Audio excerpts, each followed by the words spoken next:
Halo, Assalamualaikum warahmatullahi wabarakatuh dan selamat pagi pemirsa. Bagaimana kabar Anda di pagi hari ini? Semoga saja kabar Anda baik, Anda juga dalam kondisi yang sehat. Senang sekali saya Mudri Kanacong Tahira kembali menjumpai Anda di seputar Ayu Sulsel untuk edisi hari ini, Selasa, tanggal 11 Oktober 2022. Sejumlah informasi menarik akan kami dihadirkan di antaranya.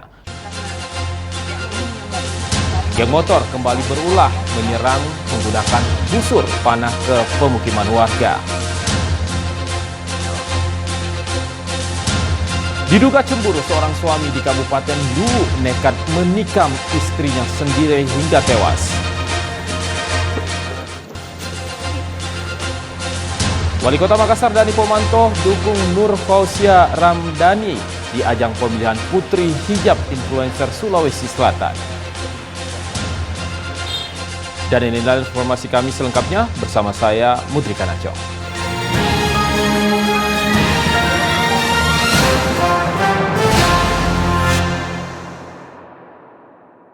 Pemirsa, lagi-lagi teror kawanan geng motor kembali terjadi di Kota Makassar. Para pelaku dengan beringas menyerang menggunakan anak panah busur ke pemukiman warga.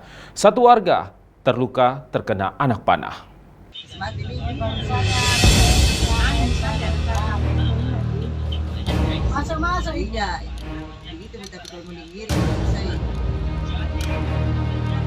Inilah rekaman CCTV yang dipasang warga di sudut gang hingga berhasil merekam keberingasan belasan remaja yang melakukan penyerangan menggunakan batu dan anak panah di salah satu gang yang berada di Jalan Balaparang, Kecamatan Rapocini, Kota Makassar. Kawanan pelaku yang diduga berjumlah puluhan orang ini tiba-tiba saja berhenti di depan gang lalu melepaskan anak panah ke arah pemuda yang tengah nongkrong di dalam gang. Serangan para pelaku semakin beringas setelah warga berhasil menutup pagar pembatas hingga para pelaku tidak berhasil masuk. Namun para pelaku terus melempari rumah warga dengan batu dan balok. Kawanan ini juga nyaris merobohkan pagar gang. Serangan yang terjadi ini berlangsung hampir 30 menit. Serangan kawanan yang menggunakan sepeda motor ini baru terhenti setelah melihat kedatangan mobil polisi dari sektor Rapocini, Makassar. Mereka langsung kocar-kacir melarikan diri. Namun 3 pelaku yang diketahui masih berusia remaja ini tertinggal oleh rombongannya dan berhasil ditangkap polisi bersama warga. Ketiganya mengaku hanya ikut-ikutan melakukan penyerangan dan tidak mengetahui motif rekan-rekannya melempari warga yang tengah nongkrong dalam gang. Penyerangan ini mereka lakukan secara acak saat melintas di Jalan Balaparang usai menghadiri pesta miras di suatu tempat. Akibat penyerangan ini, satu orang warga luka terkena anak panah di bagian lengan kanannya. Korban hingga kini dirawat intensif di Rumah Sakit Polri Bayangkara, Makassar. Dia waktu datang banyak sekali. Naik motor. Apa yang dia lakukan, Pak? Ini dia Pintu. Dia mau robohkan begitu. iya. Menyerang tiba-tiba begitu. Dia pakai apa tadi? Menyerang, Pak? Dia pakai busur, batu. Busur. Itu motor apa dipakai. Ada yang sempat kena atau bagaimana? Ada. Satu orang. Apanya yang kena, Pak? Ya, Apanya yang kena? lengannya. Lengannya busur ya? Iya. Aparat kepolisian dari sektor Rapocini, Makassar juga belum memberikan keterangan resmi terkait motif penyerangan ini. Kawanan pelaku diketahui berasal dari Kabupaten Takalar. Dari Kota Makassar, Muhammad Nurbone, iNews melaporkan. Sementara itu diduga cemburu, seorang suami di Kabupaten Luwu nekat menikam istrinya sendiri hingga tewas. Tak butuh lama, polisi akhirnya menangkap pelaku tanpa perlawanan.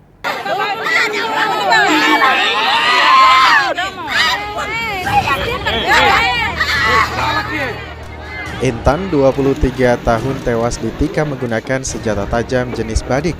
Pelakunya bukan orang lain melainkan suaminya sendiri. Polisi yang melakukan pengejaran berhasil menangkap pelaku di wilayah Timampu, Kabupaten Luwu Timur. Kasus pembunuhan ini terjadi pada Kamis 6 Oktober. Usai menikam korban, pelaku langsung kabur meninggalkan istrinya yang tergeletak di Jalan Desa Padangkalua, Kecamatan Kamandre, Kabupaten Luwu. Sebelum kasus pembunuhan terjadi, pelaku dan korban sempat terlibat cekcok mulut hingga terjadi kasus kekerasan dalam rumah tangga. Pemicunya diduga karena cemburu. Pelaku mencurigai istrinya berselingkuh dengan orang lain sehingga pelaku gelap mata dan melakukan penganiayaan sebelum menikam korban hingga tewas. Hingga saat ini pelaku telah mendekam di tahanan Mapolres Luwu untuk mempertanggungjawabkan perbuatannya. Dari Kabupaten Luwu, Nasruddin Rubak, iNews melaporkan.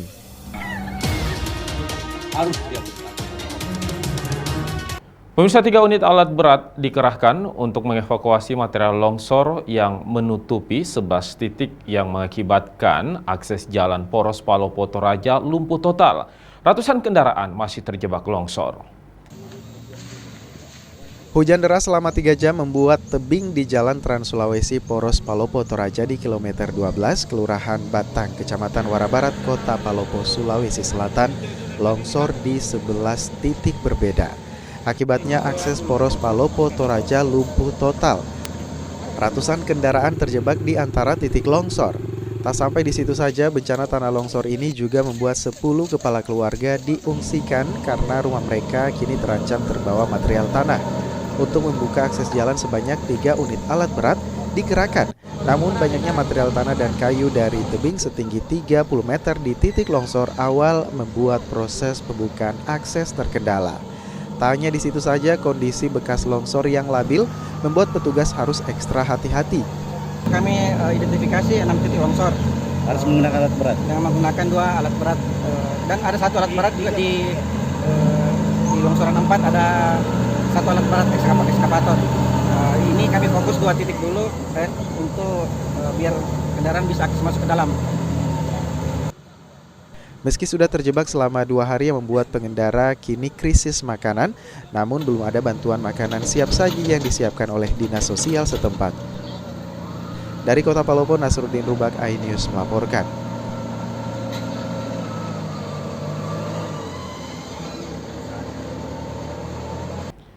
Jalan Trans Sulawesi Poros Palopo Toraja ini mengakibatkan arus lalu lintas di daerah ini lumpuh total. Bahkan sejumlah kendaraan terjebak di lokasi longsor. Hujan deras yang mengguyur wilayah Kota Palopo, Sulawesi Selatan sejak Sabtu malam hingga Minggu pagi membuat Jalan Trans Sulawesi Poros Palopo Toraja kembali longsor. Longsor terjadi di sejumlah titik yang membuat kendaraan terjebak macet, bahkan sebuah kendaraan roda 4 jenis Grand Max terjebak longsor hingga ikut terbawa longsor ke dalam jurang. Warga setempat berupaya melakukan evakuasi kendaraan dari lumpur yang menghantam mobil ini. Hingga saat ini kondisi Jalan Poros Palopo menuju Toraja masih terisolir. Petugas PUPR Provinsi Sulawesi Selatan telah mengerahkan kendaraan alat berat untuk membersihkan material longsor. Selain mengakibatkan arus lalu lintas lumpuh total, bencana tanah longsor ini juga mengancam pemukiman penduduk, sehingga pihak pemerintah Kelurahan Batang Barat terpaksa mengevakuasi puluhan kepala keluarga ke tempat yang lebih aman. Longsor ini mulai tadi malam setelah hujan deras, ada titik longsor pertama di kilometer 14 itu sekitar pukul 9.30, pukul 21.30 malam. Terus menyusul di longsoran kilometer 10 itu ada 2 titik yang terparah. Menutupi bahu jalan itu kejadiannya sekitar pukul 1.30. Rumah warga yang terdampak ada tidak?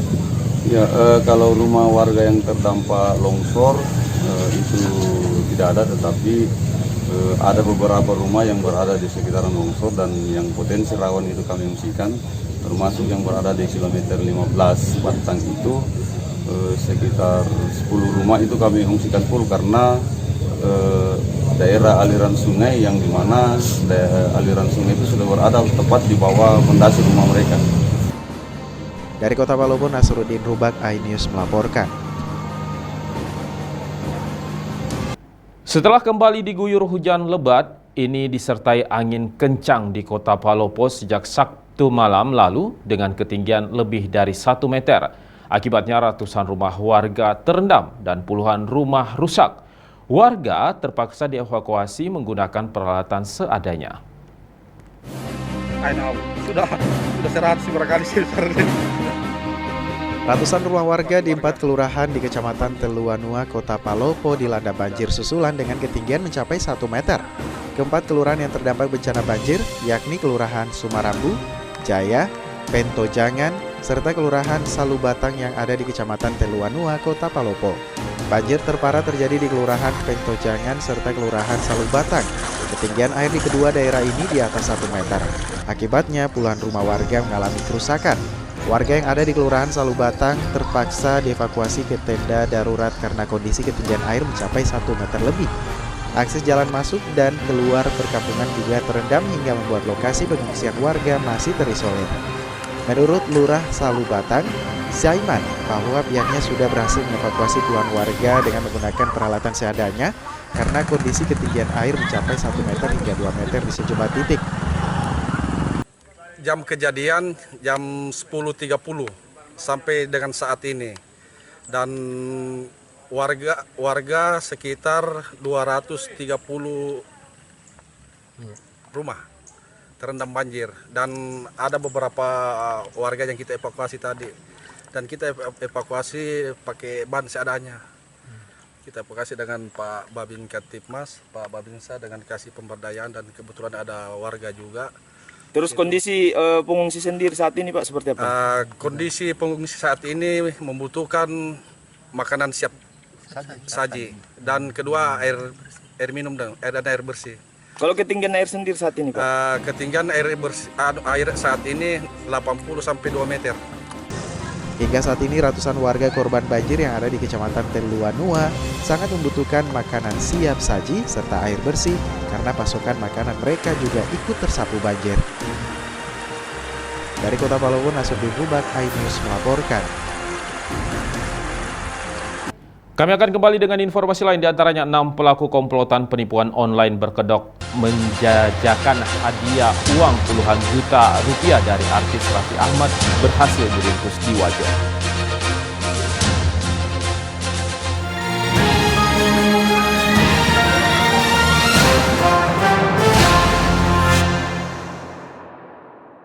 Dan cobalah mari kita semua saling menyayangi dan saling berbagi, dan bersama untuk hadapi bencana, kelak sambut pagi dan cerah mentari.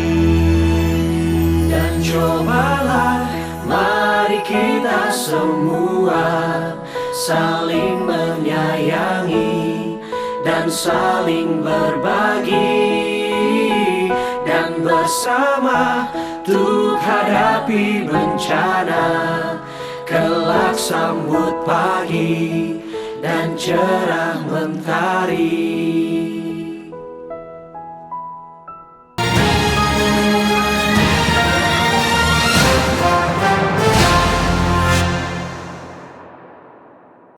Pemirsa, bagi Anda pengguna media sosial, Anda patut berhati-hati dan waspada dengan aksi penipuan online. 6 pelaku komplotan penipuan online berkedok hadiah uang puluhan juta rupiah dari artis Raffi Ahmad dan Nagita Slavina ini ditangkap kepolisian daerah Sulawesi Selatan.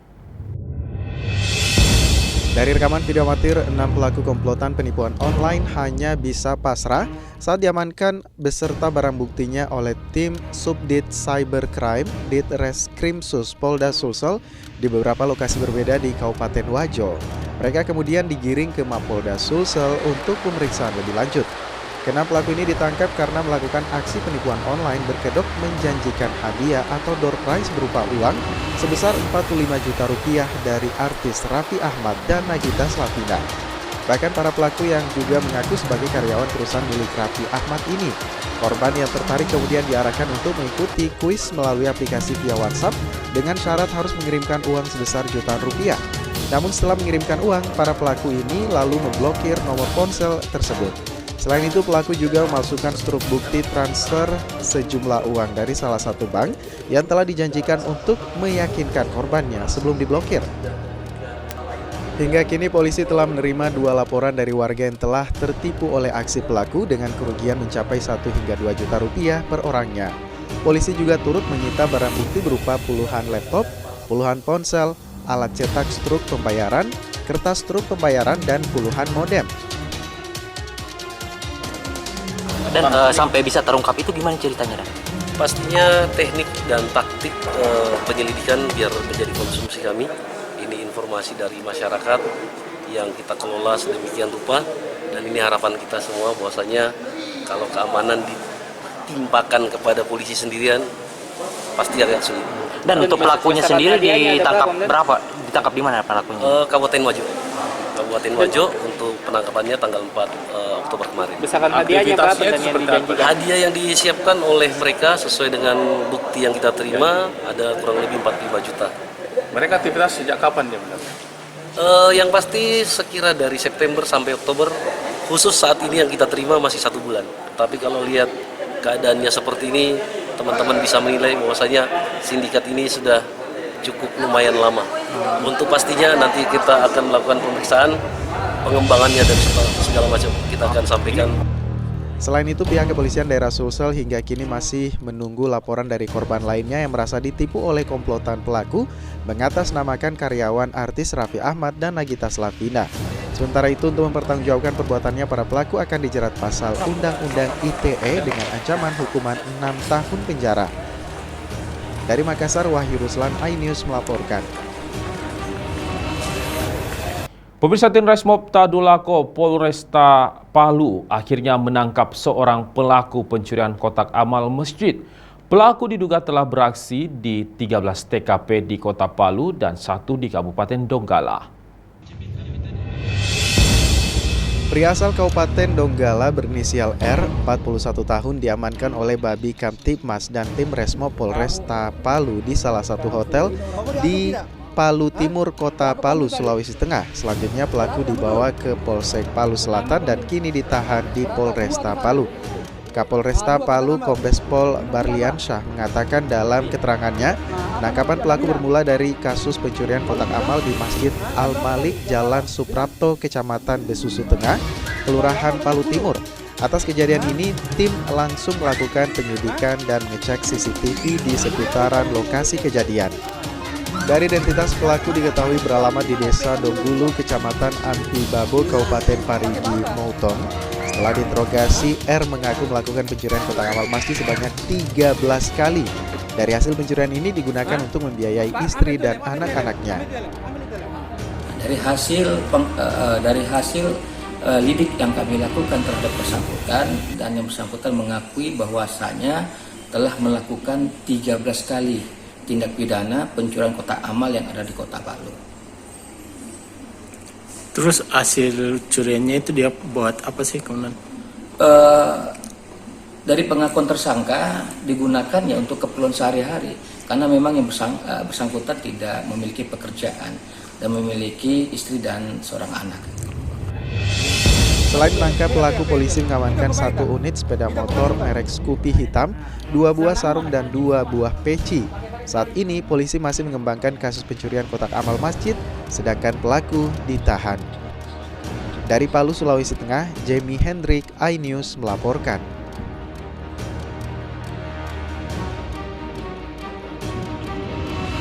Seorang residivis spesialis pelaku pencurian motor dan barang elektronik di sejumlah rumah kos berhasil diringkus polisi di Kabupaten Bantaeng. Pelaku diamankan ke Mapolsek guna proses hukum lebih lanjut. Beginilah detik-detik penangkapan pria atas nama Saleh, seorang residivis pelaku pencurian sepeda motor dan barang elektronik di sejumlah rumah kos yang dikenal licin dan kerap berpindah-pindah tempat guna menghindari kejaran polisi. Saat diringkus di salah satu rumah kerabatnya, pelaku tidak dapat berkutik setelah aparat Resmob Polsek Tawalan Rea meringkusnya. Pelaku pencurian di kos ini diamankan di Dusun Palantikang, Kecamatan Palantikang, Kabupaten Bantaeng. Diketahui terakhir beraksi di sebuah kamar kos mahasiswa mengambil 1 unit handphone milik korban. Pelaku mengaku dan membenarkan bahwa telah belasan kali melakukan aksi pencurian, diantaranya handphone, laptop, dan 2 unit sepeda motor. Jujur, sudah berapa kali kau melakukan aksi pencurian itu? Sudah belasan kali atau puluhan? Belasan. Ini selain HP, apalagi yang biasa kau curi? HP dan laptop. HP, laptop. Terus itu kau apa? Kau jual? Rata-rata kau jual di daerah begitu? Iya. Itu hasilnya kau buat beli apa? Makanan. Untuk obat-obat atau minum-minum? Minum-minum juga. Kanit Reskrim Polsek Tawalan Rea Ibtu Nur Cahyana membenarkan pihaknya baru saja mengamankan pelaku yang merupakan residivis dalam kasus pencurian khususnya di wilayah hukum Polsek Tawalan Rea, Kota Makassar. mana pelaku ini merupakan residivis yang sudah berulang kali melakukan aksinya di wilayah hukum Polsek Taman Andrea. Kemudian pelaku ini diamankan di Kabupaten Bantaeng. Dari hasil penyelidikan yang anggota Resmob Polsek Taman Andrea melakukan interogasi, ternyata pelaku ini bersembunyi di Kabupaten Bantaeng, sehingga anggota dari Resmob Polsek Taman Andrea melakukan pengejaran ke daerah wilayah hukum Polres Bantaeng. Adapun barang bukti yang sudah diamankan yaitu satu buah handphone milik korban yang dicuri oleh pelaku lelaki HS ini. Akibat perbuatannya, pelaku dijerat pasal 363 KUHP dengan ancaman kurungan penjara di atas 5 tahun. Dari Kota Makassar, Muhammad Nurbone, iNews melaporkan.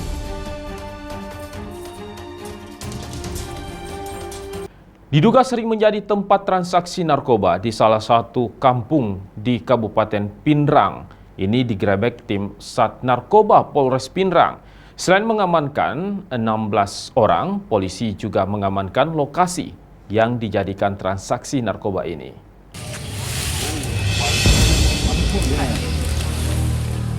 Tim Sat Narkoba Polres Pindrang langsung membakar lokasi yang diduga menjadi tempat pengedaran narkoba jenis sabu-sabu di Kecamatan Paleteang, Kabupaten Pindrang.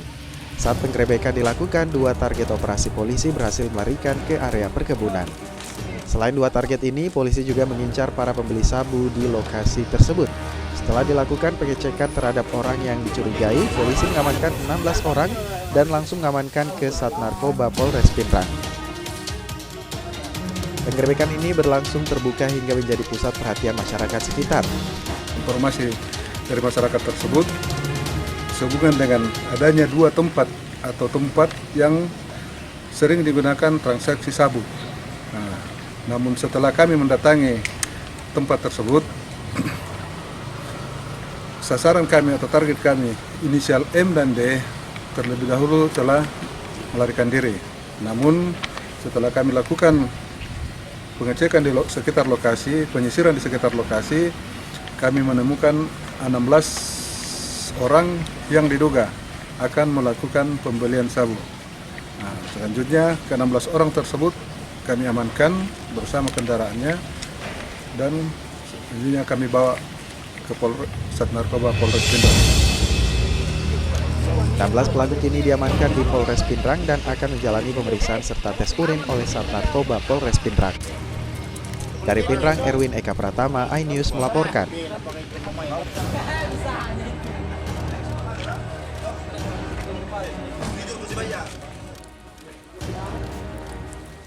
Pemirsa, setelah sukses menjadi pemenang runner-up 1 di ajang pemilihan Putri Hijab Influencer Sulawesi Selatan, Nur Fauziah Ramdhani akan mewakili Sulawesi Selatan, khususnya Kota Makassar, mengikuti pemilihan Putri Hijab Influencer Indonesia 2022 di Jakarta.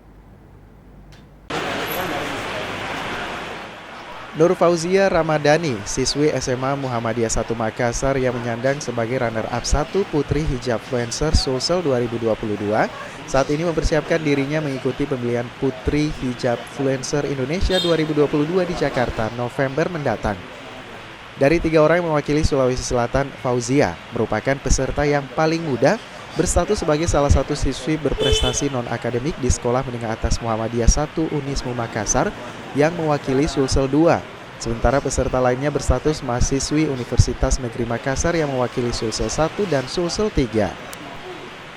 Yang pastinya sangat banyak persiapan untuk mengikuti Putri Hijab Influencer Indonesia 2022. Karena mulai dari kita diajarkan untuk menjadi sosok influencer, terusnya di provinsi masing-masing dari setiap perwakilan. Tadinya dengan adanya kegiatan Putri Hijab Influencer Indonesia dan terusnya diadakan di Sulawesi Selatan dapat menjadi role model bagi seluruh wanita untuk dapat tampil cantik, tampil stylish dengan hijab dan tetap berprestasi tanpa harus meninggalkan kodratnya sebagai seorang muslim. Ananda ini adalah salah satu siswa SMA Muhammadiyah 1 di Makassar. Saat ini di kelas 11 IPS dan kemarin telah mengikuti ajang pemilihan Putri Hijab Provinsi Sulawesi Selatan. Dan alhamdulillah mewakili Sulawesi Selatan 2 di ajang Hijab Influencer 2020 di Jakarta 28 mendatang. Jadi kami dari SMA Muhammadiyah 1 Makassar sangat berbangga memiliki siswa seperti ini karena selalu tampil di rumah, mengikuti kegiatan-kegiatan ajang-ajang lomba dan tentunya tetap mempertahankan syariat Islam bagaimana. Sebagai peserta termuda, ia mampu berkompetisi mengikuti lomba tanpa membelakangi eksistensi sebagai seorang pelajar. Tidak hanya menyandang sebagai runner-up pertama Putri Hijab Influencer Sulsel, namun juga berbagai prestasi yang ia sudah dapatkan. Di antaranya baru-baru dinobatkan sebagai juara pertama dan juara favorit Putri Muslimah Award Sulsel 2022, serta sebagai Miss Nusantara Sulsel 2022. Sebelumnya, Fauzia didampingi gurunya diterima langsung Wali Kota Makassar Muhammad Ramdan dan Ipomanto di kediamannya. Kunjungan mereka dalam rangka meminta dukungan untuk pemilihan Putri Hijab Influencer di ajang nasional. Kepada hijab influencer dari Sulawesi Selatan, di sini ada Fauzia Nurdani untuk bertarung di hijaber influencer tingkat nasional. Semoga bisa lebih konsentrasi, lebih fokus dan bisa meraih prestasi yang lebih baik. Terima kasih. Wassalamualaikum warahmatullahi wabarakatuh. Ketertarikannya untuk mengikuti ajang bergengsi ini, ia ingin menjadi seorang influencer yang bisa menginspirasi dan bisa memberikan pengaruh positif bagi kaum muda. Hijab adalah simbol agama Islam sebagai penanda kesalehan perempuan. Hijab yang dikenakan memperlihatkan kehormatan yang tinggi dari seorang wanita. Hijab bukanlah penghalang, dengan hijab ia juga bisa mengekspresikan diri. Dari Makassar, Muhammad Fadli, iNews melaporkan.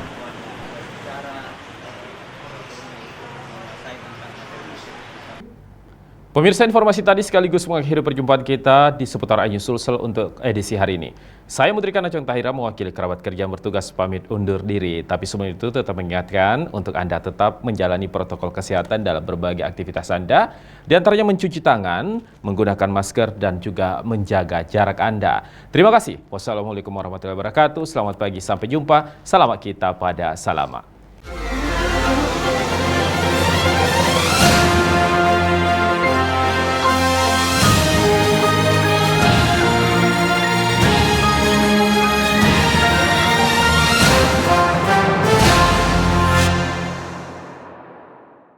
Dan cobalah mari kita semua saling menyayangi dan saling berbagi dan bersama untuk hadapi bencana. Kelak sambut pagi dan cerah mentari. Dan cobalah mari kita semua saling menyayangi dan saling berbagi dan bersama untuk hadapi bencana. Kelak sambut pagi dan cerah mentari.